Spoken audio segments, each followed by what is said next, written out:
Meu irmão, minha irmã, para você nessa sexta-feira, dia 14 de agosto, desejo a você muita paz, muita alegria, muitas realizações desse dia de hoje, que você possa testemunhar de fato a sua fé com convicção. Hoje é dia de São Maximiliano Maria Kolbe e sexta-feira também nós dedicamos a devoção ao coração de Jesus. Lembramos a você que às 18 horas, ali na praça da João 23, nós temos a missa rápida, então você pode participar. Vamos escutar o evangelho de hoje, de São Mateus, capítulo 19, os versículos do 3 ao 12, que diz: Naquele tempo, alguns fariseus aproximaram-se de Jesus e perguntaram para o testar: É permitido ao homem despedir sua esposa por qualquer motivo?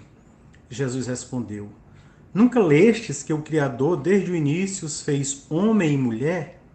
E disse: Por isso o homem deixará pai e mãe e se unirá à sua mulher, e os dois serão uma só carne.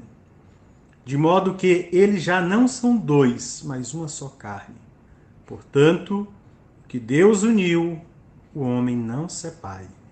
Os fariseus perguntaram: Então, como é que Moisés mandou dar certidão de divórcio e despedir a mulher?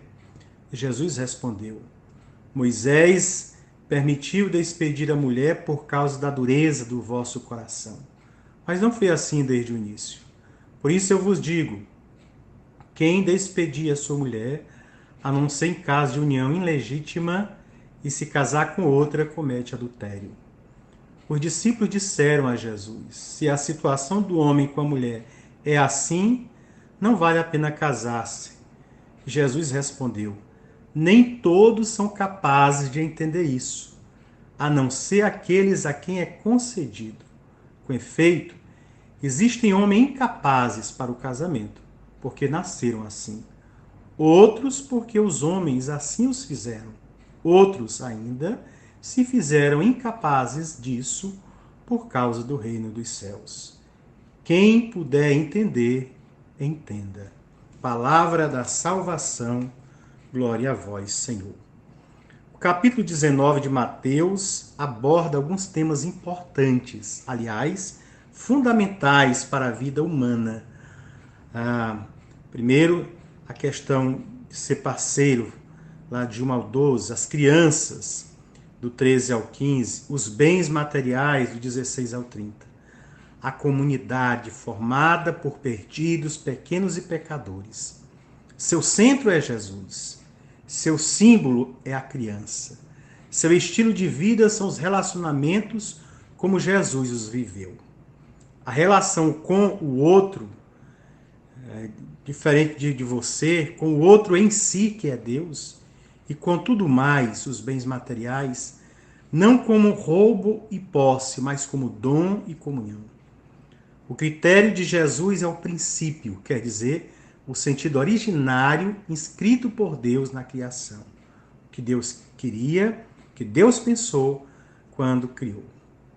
A questão do evangelho de hoje é o divórcio, e mais amplamente, a relação homem e mulher, ou então a sexualidade humana. No projeto originário da criação, a união entre homem e mulher é imagem e semelhança de Deus que, como ensinava Hegel, é distinção e superação da distinção. Por de acordo com São João, é amor. O tema do evangelho de hoje, antes e além da questão do divórcio, é a sexualidade humana. A sexualidade é sim sexualidade, mas é sobretudo humana. Não serve apenas à conservação da espécie, pois, por exemplo, o desafio não é a conservação pela geração, mas a conservação pela sustentação, ou seja, a disponibilidade de recursos naturais para a satisfação das necessidades materiais de mais de 7 bilhões de pessoas. Não é também um meio instinto, a cuja satisfação está ligada a um prazer.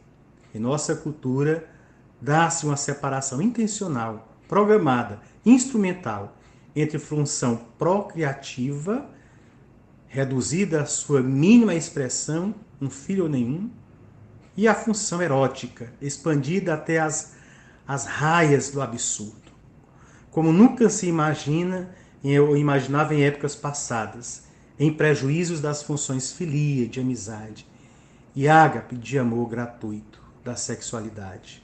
A sexualidade, numa visão integralmente humana e, portanto, divina, é o âmbito da livre realização da pessoa como relação de amor e pertença recíproca, a tal ponto que um se torna a vida do outro e os dois podem sensatamente transmitir pela unidade das diferenças e na unidade dos diferentes a vida a outro. Que beleza! A sexualidade é o símbolo mais expressivo da radical insuficiência do ser humano. O limite do ser humano, digamos, remete ao outro, necessariamente diverso e limitado. Essa alteridade pode ser vivida como ameaça e agressão, provocando defesa e ataque, ou como atração e cuidado na comunhão e no dom recíproco. No primeiro caso, temos a destruição da vida. No segundo, a divinização do ser humano, que é justamente o que Deus deseja. Na relação com o outro diverso de nós, acontece e reflete-se a relação com o absolutamente outro que é Deus, com o primeiro outro que é Deus, o outro absolutamente diverso, o santo.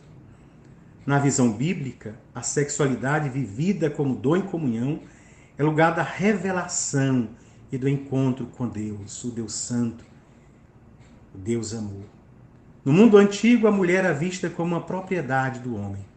O mesmo acontecia em Israel, apesar do ideal entrevisto no Gênesis 1, 27 e depois no Gênesis 2, do 18 ao 25. Quando a prática conseguia se aproximar do ideal, o casamento era visto como uma aliança entre duas pessoas, princípio da sociedade e da transmissão da vida. O casal monogâmico, um homem e uma mulher, é fruto de uma evolução cultural, construída e assumida como livre opção de amor. O amor que une os diferentes é, na verdade, um grande mistério.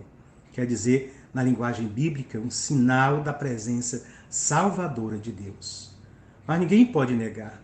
Está também na origem de tantos males, medos e sofrimento. A incapacidade de amar é certamente a maior e pior deficiência da humanidade. O trauma de não ter sido adequadamente amado pelos primeiros seres humanos com os quais convivemos, o pai e a mãe, se reproduz nas relações com todos os outros seres humanos.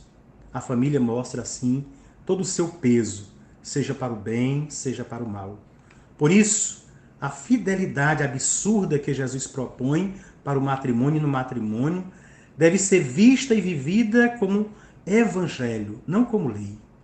Ele é o Deus que salva toda a vida, também as nossas relações mais fundamentais. Enquanto lei só prescreve, criminaliza, condena e pune, Ele quer salvar a nossa vida.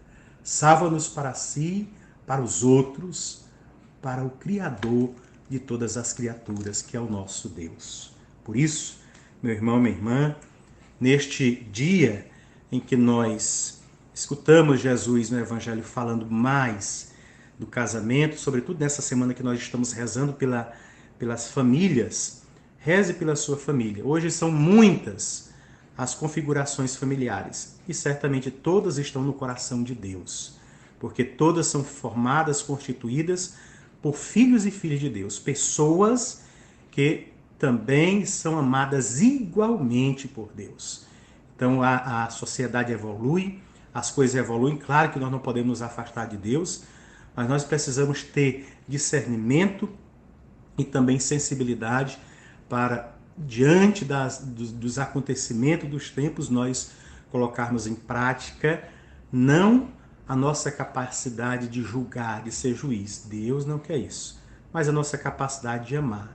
Amar o que entendemos e que não entendemos amar, porque Deus entende e acolhe mais e melhor do que nós. Por isso hoje, rezemos pelas famílias, todas as configurações de famílias. As famílias que vivem na fidelidade, que Deus seja louvado, que você reze para que se conserve assim. As famílias que já estão no segundo, no terceiro casamento, reze. Louve a Deus para que você não tenha ferido os outros pelos quais passou, mas para que agora você encontre a alegria de ser filho e filha de Deus neste relacionamento que você vive. E desta forma, em tudo, busque louvar a Deus. Busque ser imagem, busque transmitir a graça de Deus que está em você, para que nós sejamos a melhor forma de evangelizar. Que Deus te abençoe, divulgue este áudio com seus contatos, convide as pessoas a se inscrever neste canal de evangelização. Tenha um dia abençoado e quem puder, 18 horas, eu aguardo na Praça João 23 para celebrarmos juntos. Domingo, às 18 horas, Dom Felipe estará presidindo a missa aqui por todos os falecidos da Covid já em nossa cidade. Então, se você tem um parente, alguém próximo que faleceu, venha rezar neste horário com o nosso bispo essas pessoas que já foram vítimas da Covid. Também rezar pelos agentes de saúde, os profissionais da saúde que estão aí na linha de frente. Fique em paz, tenha um dia abençoado. Em nome do Pai, do Filho e do Espírito Santo. Amém.